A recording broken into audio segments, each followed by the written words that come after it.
Jā, viņas apūstur, teiksim, arī ļoti tādas brīnišķīgas tas stāsts bija. Man bija viens bērns, kas sen atpakaļ. Viņš bija maziņš, tur pirmā gada, viņām uz ādas bija kaut kāds, varbūt tāds pods vai kas tur, jā, bet, es neatceros tik sīk, bet viņiem bija uz ādas problēma. Aizgāja pie ārsta, ko ārsts nozīmē, sākumā kaut ko maigo smērīt, pēc tam smago smērīt. Tā smērēs steroīdus uz ādas, viss problēma pazūd, viss kārtībā, viss laimīgi. Dermatologs izārstē, vai ne? Tad viņš sāk klepot pēc kāda brīža, pēc gada, pēc diviem, kaut kā tas bija kaut kāda 2 vai 3 gadi tam bērnam, ka viņš sāk klepot. Tur mēģināja sākumā ar parastiem kaut kādiem klepas sīrupiem, tur tikt galā, bet viņš kā klepo, ja? Ko darīt? Aiziet pie pulmonologa. Pulmonologs, kā kārtīgs ārsts, kas, teiksim, strādā pēc vadlīnijām, ko piedāvā? Steroīdus. Protams, tur citi jau nav. Sāk steroīdus, viss super, astma pāriet. Uzliek, protams, astma, bet tas ir klepas pāriet. Visi laimīgi atkal. Bet tā jau ir otrā epizode. Pareiz, ka kaut kas parādījies. Otrā lampiņa. Āda. Bet jau lielāka lampiņa. Jau lielāka lampiņa, jau rasnāk spožāka lampiņa, ja. Tagad, un pie manis viņa atnāca tam bērnam, es neapļaunētu, bija 7, 8 gadi, artrīts. Losītās sāp. Ja, tagad ir aizgājuši pie kā? Pie reumatologa. Reumatologs uzraksta tagad atkal no sava gala smagās zāles. Un tad vecāki kaut kā viņi saka, pagaids neesmu gatavs šitik smagas zāles cept, ja. Tā viņi meklē kaut kādu, teiksim, izēju no tā viss. Bet tas cēlāns, nav tāds locītās. Un tas un tā ir tā atšķirība, ka klasiskā medicīna dala to cilvēku pa sistēmām. Ja? 3 dažādi ārsti, dermatologs ārstē, ja? Ārstē pulmonologs, ārstē reumatologs un jēgas nekāds, tāpēc, ka katrs nocieši savu lampiņu. Ja? Tad, kad tu paskaties to stāstu, kā tu saki stāstu, ja tu paskaties to cilvēku plašāk, tu pameklē viņam, no kurienes tai problēmai vispār kājas aug. Ja, un kad tās visas ir bijušas tikai kaut kāda procesa izpausme. Un kad faktiski tas process, jo tas artrīts nav artrīts. Artrīts ir tur. Bet tas smuki parādās, ka, ja tu neiedzinies šajā stāstā par to, ka tagad artrīts, pirms tam bija tas klepus, un pirms tam vēl bija pavisam neliels kaut kāda izsitumi vai kaut kāds iekaisuši āda, un ka tu neaizēji atpakaļ līdz tam brīdim, varbūt tev jāatnāk atpakaļ līdz tam brīdim, kurā tev ir skaidrs, pagaid šeit ar mums notika kaut kas tāds, kas iespējams ir galvenais iemesls, un mēs šobrīd visu laiku tikai dzēšam tur, nezinu, tas ir tā kā bērnam vainot visu laiku ir ugunsgrēks, un mēs vienmēr redzam ugunsdzēsējus. Un sakam, ugunsdzēsēji vainīgi. Kā redz ugunsgrēku, tā ir ugunsdzēsēji klāt. Man liekas, ka viņus vajadzētu iznīcināt, vai ne? Jo viņi redz, bet kas tam cilvēkam to parādīs? Ja? Bieži vien ir cilvēks, viņš nav spējīgs ieraudzīt. Ja? Tas ir arī normāli. Ja? Teiksim, viņš aiziet, bet ja viņš iet, teiksim, tās Rockefeller medicīnas pavadā, ja? Ka visas, teiksim, ķīmija ir baigi labā, visas vakcīnas ir baigi labās, viņš arī neredz. Viņš faktiski ir kā, fokus ir tur, ja, teiksim, ka man tas ir jādara, tāpēc, ka tas ir baigi labs. Ja, un viņš nav spējīgs paskatīties apkārt, ja, teiksim, viņš aiziet pie klasiska, teiksim, pulmonologa, ja, tāpat tās, man bija viena tāda ļoti forša pulmonoloģa kolēģīte, un sen apakaļ viņi satika vēl pirms viss šitās lielās epopējas, ja, un kaut kā runājām, bija kopīgi pacienti, un es ar viņu tā forši runājām, un es saku, bet kāpēc tu rakstu, tu taču visu saproti? Tiešām gudra meitene bija. Bet tu taču saproti, kur astma aug. Kāpēc tu raksti visu to draņķības, ko tu tur raksti? Viņš saka, ko, bet kāda? Bet man nav laika, es taču nevaru arī 10 minūtēs, kad man ir uz pacientu, izrunāt visu dzīves stāstu. Lūdzu, tad pat sakarīgs ārsts, kas ir sistēma viņu samoj, tāpēc, ka viņam neiedot pietiekoši daudz laika, lai viņam atrisinātu, lai viņa spētu pielietot savu sapratni par dzīvi un atrisināt tam cilvēkam tā problēmu. Paskatītos ārpus tās kastītes. Protams, tā ziņā jau tā tīri skatāmies uz to pašu, mēs visu laiku pieminam to klasisko un tad netradicionālo medicīnu, bet klasiskajā medicīnā cilvēki jau, jebkuri tie paši pulmonologi, kardiologi un reumatologi, viņi jau lielākoties tiešām ir cilvēki, kuri dara savu darbu no sirds, viņiem patīk. Protams. Un tā ziņā jau viss ir kārtībā.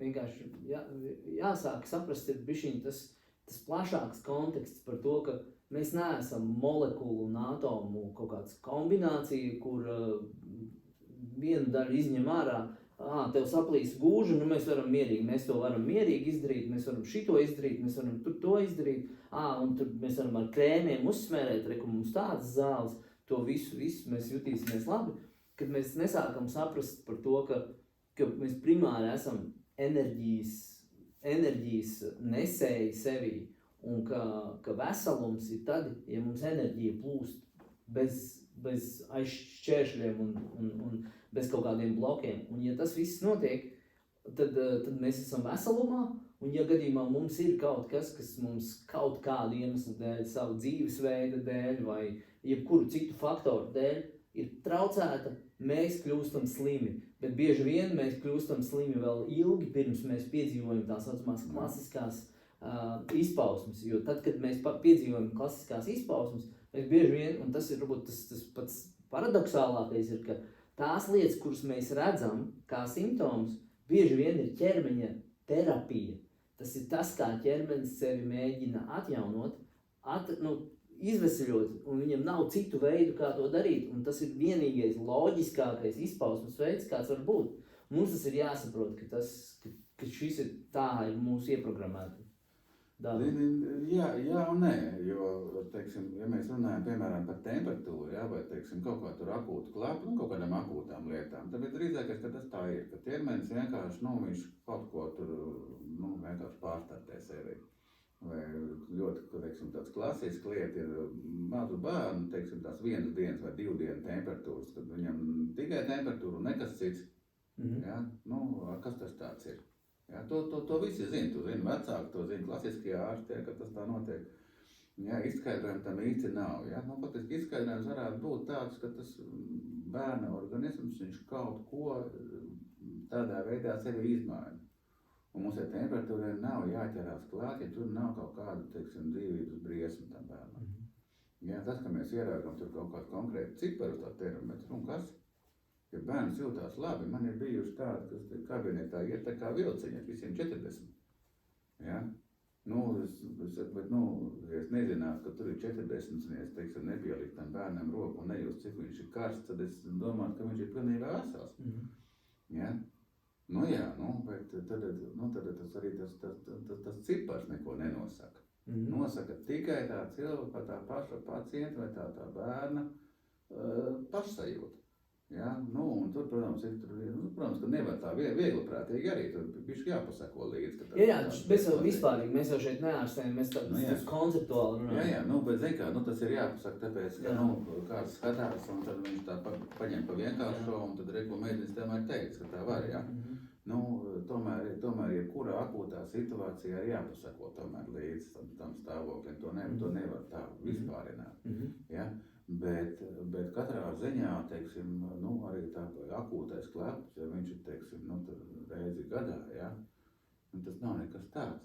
Tagad organisms vienkārši kaut ko noziņo, vai viņā ir kaut kas sakrājies. Bet teiksim, arī tajos gadījumos es galīgi, ņemot vērā, ka tas nav tomēr man tik ļoti liela specialitāte, es tā negribu baigi iebilst. Un tomēr arī tās lietas, kuras varbūt pat mēs teiktu, ka nav akūtas, bet jau ir varbūt hroniskas, arī tajos gadījumos tās lietas, kuras mēs pamanām, un iespējams, ka viņas ir degradējošas, bet tā ir vienīgā reakcija, ko ķermenis var darīt, tāpēc, ka viņš mēģina sevi atjaunot. Un šeit es vienkārši gribu vienu piemēru, kur man bija arī intervija ar to cilvēku, viņam bija polineiropātija, ja? Bet kā tas viss sākās?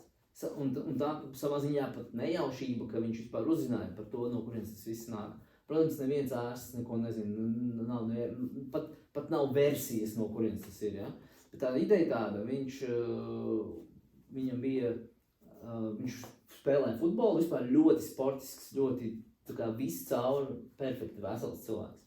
Bet viņš guva traumu, ja? Nu, mēs varam vēl analizēt, no kurienes trauma, bet nu, pieņemsim, ka tā vienkārši futbola trauma. Un viņš cirksnī saplēst tur tās saturošās plēves, kas ir. Un viņas citādāk nevar nekā izdarīt, kā tikai tur tādu kā sietiņu uzšūt virsū, lai satur kopā. Un tagad paiet laiks, viņam pēc kaut kādiem 2-3 mēnešiem sākās šausmīgi tur viss temperatūra un viss slikti, tur kaut kas ar plaušām slikti un tā. Pēc to viņš tā kā pirmais ar antibiotikām it kā apārstē. Ok, labi, ies tālāk. Tālāk viņš sāk just, ka atgriežās šī te paša plaušu lieta, kaut kas ķermeniski ar plaušām, ar elpošanu, ar bezspēks un tā. Bet kaut kādā laikā, un to viņš sāk jau apārstēt tur holistiski, ja, tur pamainot kaut kādus uzturus, vēl kaut ko, bet pēc kāda laika viņam pienāk vēl trešais vilnis, kurā viņam sāk samazināties muskuļu masa. Strauji piekam. Tā, ka katru mēnesi var redzēt pilnīgi dilst ārā. Tas nonāk tik tālu, kad viņam jau, būtībā, ja viss, ja neatrisina, tad viņš ir ceļā uz nāvi. Viņš savāca diezgan daudz naudu, gan tur no draugiem, gan ziedojumiem, tam līdzīgi, gan aizbrauc uz Ameriku, uz vienu klīniku, kur viņi špricēja muskuļos peptīdus, tā lai tie muskuļi neatrofējas tik ātri. Bet būtībā lokāli dod signālu muskuļiem, lai tie uzturās formā. Un beigās kaut kādā brīdī tur tā viena no doktoriem, jo viņi paralēli izmeklē, kas varētu būt problēma, viņi prasa, kas tad tu bija to operāciju? Un jā, saprot, ka tas ir tas. Un tad Latvijā viņam nevarēja izoperēt šo, jo to Latvijā nedara un pat atteicās uzņemties atbildību, ka tas visticamāk ir tas un tā. Vācijā, var sakot, izdarīja ļoti sarežģītu operāciju, bet viņu izņēma ārā. Un 2-3 mēnešu laikā viņš pilnībā atjaunojās. Un tā kā pilnībā atjaunojās. Un tagad, ja mēs tā sākam domāt, ko ķermenis grib darīt, viņš tik daudz enerģiju sūta, lai tiktu vaļā no šīta svešķermeņa, ka viņš par prioritāti neuzskata muskuļus. Būtībā mēs skatāmies, kas mums ir prioritārāk, iekšēji orgāni, ja? vai kas. Un pārtrūks signāls uz muskuļiem, un tas ir tā arī skaidroja, kas notiek ar šo muskuļu atrofiju. Jo smadzenes nesūta signālus. Kāpēc? Tāpēc, ka tas prasa daudz enerģiju. Muskuļi ir otrs pēc smadzenēm enerģijas vairāk patērējušais orgāns, vai ne? Loģiski tur apstājās, muskuļi sāk atrofēties, tāpēc, ka visa enerģija ir šī svešķermeņa izvadēja. Kas būtībā ir tas pats, kas skabā ar pirkstā, ja? Tikai daudz sarežģītāk. Un tā kā ķermenis to nespēja dabūt laukā, tad beigās tās izpausmes ir tādas. Un tāpēc mēs varam teikt, ka viņš sevi nevar atjaunot, tas organisms. Viņš nevar sevi izārstēt šajā brīdī pats, ja mēs fiziski neizņemam to objektu ārā. Bet tas, ko mēs redzam, ka tā reakcija, kādu ķermenis izpauda, ir vienīgā loģiskā, ko viņam bija arī darīt. Un tāpēc es tādā ziņā saku, ka ķermenis, jebkuri simptomi, jebkuras izpausmes ir tikai mēģinājums sevi izārstēt. Gan jā, gan nē. Šis gadījums, jā, pilnīgi skaidrs, jā, teiksim, man arī bija viena pieaugus meitene, jā, kam bija sietiņš arī ielikts, jā, ka tad bija viss slikti, jā, un tad, nezinu, tagad izņēma vai neizņēma, bet, varbūt, bet, katrā ziņā sietiņš bija tas, kas to visu to palaida visdrīzākais. Bet tur, kur ir, piemēram, kaut kādas, tā, nezinu, tās pašas astmas, jā, teiksim, tas pašs, teiksim, infarkts, jā, tad drīzāk ir, es to skaidroju, ka tas ir nevis ķermeņa, teiksim, tā vēlme sevi izārstēt vai mēģinājums, bet tas ir drīzāk, ka tāda, es tiešām to domāju, ka tā ir tāda signāla lampiņa, kas iedegās, jā, tās signāla lampiņas ir bijušas daudzas līdz tam, jā, viņš vienkārši nav dzirdēts. Un tad šitas ir beidzot, tas, kad tagad tiešām viss, jā, kad jau tāda, patiešām jau tāda pašdestrukcija ieslēgtās, un es domāju, ka mums tāpēc tas pacienta stāsts ir būtisks, lai mēs spētu atšķirot, kur tas ir, teiksim, tā kā tu stāstīji, ja, ka tas ir ķermeņa vēlme sevi izdziedināt, un kur tas ir jau tāda pašdestrukcija, kāpēc ķermenis, teiksim, viņš faktiski jau nīcina sevi ārā, ja, tāpat tās autoimūnās lietas, kas ir, ja, un tā jau ir tikai pašdestrukcija. Tas ir vienkārši, kad, jo tad, kad ķermenis, iedomājies, kad tu ziņo, vienreiz, otrreiz, trešoreiz, 4., 10., 20. reizi, tu saki, kaut ko, man nedara šitā. Un neviens nedzien, un tu beigās, nu, ko, paņem striķi un aizēj mežā, nu. Nu, ja tu esi pietiekoši vājš, ja, un tas organisms tieši tāpatās, viņš ieslēdz kaut kādu pašdestrukciju un ādu sev tāpēc, ka viņš nespēja atrisināt problēmu. Ja, un mums katrā, un tas mums ir jāsaprot, ja, teiksim, mums katrā, protams, tādā gadījumā tā palīdzība. Jā, bet te jautājums ir, vai viņš, tā, nu, teiksim, šajā gadījumā varētu būt tā, ka mēs jau gribējām sākt lēnām noslēgt to sarunu, bet beigās iegājām vēl dziļāk tajā visā. Jā, tagad sākās pat cīcēm. Jā, bet tas jautājums ir tāds, nu, kaut kādā ziņā jau mēs varētu teikt, ka, piemēram, šajā sietiņa gadījumā muskuļu atrofija ir kā pašdestrukcija. Bet, ja mēs saprotam, ka viņam nav citu veidu, teiksim, tā enerģija uzskata, ka ir svarīgāka lieta nekā tas. Un kaut kādā ziņā varbūt, ka tāpēc, ka ķermenim nav citu veidu, respektīvi tas traucēklis ir tik spēcīgs, ka tas vienā brīdī izskatās pēc pašdestrukcijas, lai gan īstenībā funkcionāli tas ķermenis veids tādu darbību, un vienkārši mums nav skaidrs, ko tieši viņš tur dara, bet piedēvēt viņam, ka viņš kaut ko grib iznīcināt, es šeit nesajūtu rezonējošu to pieeju. Nē, šajā gadījumā es te varētu piekrist, jā, ka tur tiešām, nu, ka tur ir, acīm redzot, viņam pietrūkst, teiksim, tās jautājums. Sliktākajā gadījumā, ko es varētu, kas man liktos vēl loģiski, ka ja gadījumā viņš sevi nemēģina izdziedināt, ka tad te vēl varētu notikt tā komunicēšana, nu, ka ķermenis tad sniedz signālu, viņš, nu, iededzina lampiņu, ja? No, jā. Bet ka neiznīcināties. To es īsti līdz galam nesaprotu, kāpēc, lai viņš to darītu. Tāpēc, ka redz, nu kā, nu, bet cik jau tev var mocīt? Ja tu sev nedzird. Jā, teiksim, ja, nu, cilvēks sevi nedzird. Viņš to ķermeni moka, nu, teiksim, cik tu, piemēram, tu nemāji mašīnai eļļu, nu, cik tu nobrauks? Nu, kaut kad nokausies, jā. Nu, bet diezgan āri tas būs, un nenobrauks gadu. Ja? Ķermeni mēs varam mocīt, nu, ļoti ilgi. Ja? Mēs viņu varam nekopt, nemazgāt, neuzturēt, barot ar drāņķiem visādiem, ēst hamburgerus, ja, teiksim, eldēt svaru, nu, visu varam. Ja? Nu, noteikti kaut kas baigs. Jā, nē, es šito saprotu, ka tad, kad, nu, ka kaut kādā brīdī viņš vairs neiztur un beidzās. Šī lieta man tā kā liekas diezgan saprotama. Bet tas, ko es nesaprotu, kāpēc, lai viņš darītu kaut ko vēl papildus slikti, kāpēc viņš negribētu saglabāt. Tāpēc, kad reizēm es domāju, ka viņš vienkārši nespēja. Viņš nespēja atrisināt, viņš viņu nedzird. Un sākās tiešām kaut kāda, un sākās tā paša destrukcija, kad viņš taisās, nu, uzturēt. Ja, un bieži vien tas tā ir. Ja, un vienīgais, un tādā brīdī, ja tas nav aizlaists, piemēram, tie paši vēži, ja, nu, kas ir vēzis? Vēzis ir, tu vēzi nevar teikt, ka vēzis ir pašīdziedināšanās, nu, tas ir destruktīvs process, tas ēd nost. Nu, teiksim, ja vējs vēl izplatās, nu, tas ir veids, kā pabeigt šo dzīvi, ja kā teiksim, ķermenim izbeigt mocības. Ja, jo tas ir, teiksim, primārs vējs, protams, ka tas ir kaut kāds, teiksim, enerģijas bloks kaut kur.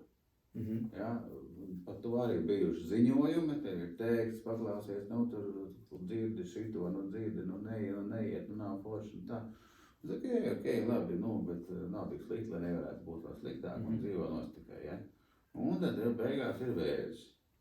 Ja, teiksim, nu, tur vēzis pēc tam iet, teiksim, plašumā, ja, teiksim, viņš tur kā kaut ko nospiest, kaut ko tur metastāzes, kaut kā aiziet, ja. Nu, tā ir destrukcija. Bet interesanti par vēžu gadījumā, nu, es saku, tiešām mēs runājam divās daļās, man būs jātaisa. Mēs nekavējam. Okay. Nu, atsakot, ideja par vēzi, nu, vismaz, teiksim, nu, kas man rezonē un kur esmu klausījies resursus, ir par to, ka, ja mēs tā paskatāmies un arī skatāmies tādas tīri loģiskas kaut kādas daļas, tad vēzis un vēža šūnas saucamās, viņas izveidojās, piemēram, kaut kāda orgāna, nu, ne visi vēži vienādi, ja, bet, nu, pieņemsim tā vispārnāti, kaut kāda orgāna perifērijā. Un tās šūnas, kuras mēs redzam, kuras ir tās mutētās saucamās, ja, viņas patiesībā ir kā miskaste. Un tas ir tā kā, mums vienā orgānā izveidojo šī te miskaste, un tikai tāpēc, ka ķermenis šo te bojātās, nevajadzīgās, vājās, jebkāda cita veida atkritumus, kas mums visiem mājās arī veidojās, ja, viņus nogulda maliņā. Un viņam nav veids, kā viņš viņu attīra, respektīvi detoksifikācijas mehānismi ir kaut kur bišķiņ sabojājušies, un viņš nespēja no viņa tikt vaļā. Un tas ir ķermeņa ļoti vietas veids, kā nevis to miskasti, teiksim, mēs tagad varētu te izmētāt miskasti, bet mēs varam arī nolikt vienu grozu un tur nolikt. Bet kas notiks, ja piemēram šodien neatnāks un neviens viņu neizmetīs, rītdien būs te vēl viens mais, un pēc tam būs vēl viens mais, un pēc tam vēl viens mais. Tā kā šī istaba būs jau baigi pilnā, tad mums būs jānoliek tajā istabā. Un tā ir tā metastāze.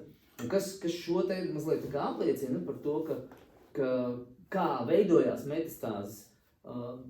Zinātnieki saka, ka pa asins riti nonāk, bet, ka paskatās asinīs, viņi nevar atrast vēža šūnas. Kāpēc? Nezinu, mēs nevaram atrast. Bet jautājums ir tāds, tas citā orgānā veidojās, tāpēc, ka tu joprojām neesi ticis vaļā no tās miskastes. Jā, bet redz, teiksim, cilvēkam ir mehānismi, teiksim, organismam, kā viņš tiek no tās miskastes vaļā. Jā, tas ir, teiksim, zarnu trakts un tas ir urīns. Jā, teiksim, tur var arī pavēmt, jā, teiksim, tas ir, tie ir ļoti labi noregulēt mehānismi. Manuprāt, vējs ir drusciņi savādāk, jo redz, vējs tas ir bumbulis. Jā, tas ir bumbulis kaut kur. Jā, bumbuļi veidojās, teiksim, tu paskaties, piemēram, upi, jā, teiksim, bumbuļi veidojās kur? Tur, kur ir aizsprosts. Tātad organismā mums arī ir, teiksim, mēs zinām asinsrites sistēmu, mēs zinām limfātisko sistēmu. Jā, šeit tas viss sakrīt, jā. Bet mums ir arī enerģetiskā sistēma, mums ir tie saucamie tie meridiāni, jā, teiksim, pa kuriem plūst enerģija. Jā, piemēram, tagad ļoti populāra tēma ir, tie zemes kakla vēži. Jā, teiksim, kas tad ir zemde sievietēm, kas ir krūtis? Tas ir mīlestības orgāns. Un tu ar viņām parunā, un tu saproti, ka, tur diezko neiet. Tad faktiski tā enerģija, tas potenciāls, ko viņi varētu realizēt, viņiem nerealizējās. Tad tur neplūst tā enerģija. Man bija viena tāda 30, es domāju, ka viņa vairs nav dzīva, bet tādā ziņā viņa arī pazudus, bet bija 35 gadu meitene ar izaparātu, vienreiz jau aparātu krūts vēzi, tagad, respektīvi ginekoloģiska vēzi, neatceros, kurā vietā tas bija. Bet tagad ir recidīvs, respektīvi atkal. Un cilvēki grib kaut ko darīt, bet tas, ko viņi, teiksim, stāstīja par savu to mīlestības dzīvi, ja? Man ļoti interesē tas stāsts, saka, kāpēc, kā cilvēks ir nonācis līdz tām vēzēm, ja? Viņa bija ģimenē absolūti nedzirdēta, nesaprasta, nezinu, tas seksu neprasīja, ja, teiksim, bet, bet tā, ko viņa stāstīja, tad varbūt arī tas tur nebija tāds baudāms, ja. Katrā ziņā tā atbilde bija iekš tā, ka tāda mīlestības dzīve viņai nenotiek, viņa faktiski viņā cieš, ja, un lūdzu, un te ir arī ginekoloģisks vēzis, ja, un kas progresēja, ka ir izoperēts, izlobīts vienreiz, viss ir labi, it kā, ja, teiksim, un ir recidīvs, tāpēc, ka viņa neko nav izdarījusi. Viņa nav izpildījusi mājas darbu. Viņa nav sapratusi neko. Jā, teiksim, un tur, kur no tas stāsts nav stāstīts. Jā, un tur, kur no vēžiem cilvēki izdziedinās, ja, tur ir, tas ir vesels pasākumu kopums. Pirmkārt, viņi dabū krasi mainīt savu pasaules uztveri. Tie, kas ir uz to spējīgi, tie kara. Plus vēl dažādas tās, citas lietas, teiksim. Man bija tikko arī viena saruna, mēs viņu palaidīsim arī ēterā, ja, teiksim, par cilvēku, kas, teiksim, sēnes piepis bija lietojis, ja. Teiksim, kā alternatīva tai visai starp terapijai un tai ķīmijterapijai, ja. Kolosāli tika ārā. Bet cilvēks absolūti gaišs. Viņam bija tāda vēlme tikt ārā no tā visa, ja, ka viņš bija gatavs ļoti daudz ko darīt. Nu pagad, tas ir Maija. Jā, nu mums viņa arī bija sarunā. Nu, jā, viņas kolēģis rakstnieki. Jā, modrs spēles, jā. Nu jā, tā kā faktiski tas ir, nu varbūt, es nesaku, ka tā teorija nepareizi, ja, teiksim, bet, nu, uz to, kā uz jebkuru lietu var skatīties no vairākiem punktiem. Jā. Bet pilnīgi viss, ko tu izstāstīji, praktiski viss, īstenībā nav necik pretrunā ar to, kā es teicu, vienkārši tas, ka mans piemērs ar vēzi bija par to vairāk, ka tikai tāpēc, ka organisms nespēja tikt galā ar šīm te, nu, kur likt to visu. Un iespējams, ka gan tās sēnes, gan citas pieejas, visas viņas palīdz un kaut kur beigās, nu, risina Jā, bet es gribu pateikt to, ka tas nav tikai, nu, fiziskajā plānā, kad mēs to darām, ka tas viss cēlons ir emocionāli un vēl tur plānā. Tam es absolūti piekrītu. Smākākajos plānos. Un tad, kad mēs to sakārtojam, mums arī simptomi pazūd. Jā, piekrītu. Un īstenībā jau kā es pieminēju, to pašu detoksifikāciju, ja, tad mums jau īstenībā, un tas saistās, starp citu, ar to vārdu, kur es vienreiz pieminēju pieķeršanos, ka tā detoksifikācija, viņa jau attiecās ne tikai uz fizisku izpausmi, bet arī to pašu, nu, tās domas, ja, tā jau ir detoksifikācija, kā tad mēs no tiem bēniņiem dabonam to visu miskastu laukā. Tās ir arī emocijas, kurām mēs esam pieķērušies, tas ir kaut kādas, nu, tās pašas attiecības, kuras mums jau sen nekalpo, ja? Bet līdzīgi kā ar to prātu, ja? Kad paturēt visu kā ir, ja? Labāk man tas vīrietis mani sit, bet es zinu vismaz nevis... No, kur tad ir likšot ar 3 bērniem? Jā, apmēram tā, un viss šis te, un tās jau visas ir tās lietas, kas veido beigās to enerģētisko bloku, un varbūt es, teiksim, tiešām noslēgumā varu, nu, pajautāt, kā tev šķiet, kas tad ir tās, nu, teiksim, ja tā ļoti atkal vienkāršojot 3 lietas, varētu es pat pieminēt 4, kas cilvēku vispār padara slimu, ja? Tad viens ir kaut kas par maz, un tas attiecās gan, tas var būt mikrobarības vielas, tas var būt pa maz mīlestības, varbūt jebkas. Kaut kas pa daudz, teiksim, cilvēks kaut ko ielpojas ne to, ko vajag, viņš pa daudz dusmas dabojis ir, pa daudz, pilnīgi jebkas, kas pa daudz. 3. lieta ir trauma, kaut kas nokritis no zirga, nokritis no 2. stāva, kur, protams, arī jau vēl skaidrot citādāk. Un 4. lieta ir, nu, varētu teikt, ka maldīga domāšana. Un maldīga domāšana tādā izpratnē, ka, ja mēs būvējam jebko uz nepareiziem priekšstatiem, pieņēmumiem, tad tas ir tikai laika jautājums, ka tas tevi kaut kur... Nu jā, bet to visu var apvienot vienā punktā. Ok, ļoti labi. Sevis sajušana. Tad, kad tu nesajūti sevi, tad, kad tu nesajūti, kas tev ir vajadzīgs, un ko tu vēlies, patiešām vēlies, nevis šeit vēlies, bet to, ko tev, nu, patiešām vajag. Tad tev var būt gan pa daudz, gan pa maz, gan tu sataisi visādi ziepes pats, ja, teiksim, nu, visu tās lietas sadara. Tad, kad tu sevi sajūti, nu, tu taču zini, ka tu apēdīsi šito un tev būs slikti, nu, teiksim, man bija viena masierīte kādreiz, te klinikā man strādāja, viņa atnāk un viņiem bija problemātiski sejas sādi, un viņa saka, tā pēc poguļu vien dienu, nevajadzēja man to kafiju vakar dzert, ja. Nu, bet tu taču zini, ka ne jau pirmo reizi tev bija slikti no kafijas, ja. Nu, tad kāpēc tu viņu dzer? Ja? Nu, tad tev gribējās, ok. Bet tu dzerot jau zināji, ka tev rītā būs problēmas ar sejas sādi. Vai, teiksim, tu dzer tagad Jāņa bija, ja, teiksim, skatos, nākamā dienā brauc visas meitenes, ja, puikas nebrauc. Ja? Bet ja tu zini, nu, ka tev būs slikti nākamā dienā, nu, kāpēc tu dzer? Ja? Tad tā ir sevis nesajušana, un tas, ko var, teiksim, tādiem skatītājiem, kā saka, novēlēt, ja, tas ir, nu, iemācīties šo ļoti vienkāršo lietu, šo sevis sajušanu. Un tad, kad mēs sevi sajūtam, mums ļoti daudz ziepes aiziet garām. Un tad, kad mēs iemācīsimies sevi sajust, mēs arī uz priekšu zināsim, kas mums ir jādara. Nu, ko tieši man vajag šajā brīdī. Jā, nevis ko vajadzētu, jā, ko es gribētu. Varbūt es negribu, bet man tas ir jādara tāpēc, ka lai es tiktu ārā no tās situācijas. Ja? Ja? Un tas ir tas, kas mūs var izvest faktiski no jebkuras veselības problēmām, no jebkurām, teiksim, finanšu problēmām, no jebkuras nepatīkamas situācijas.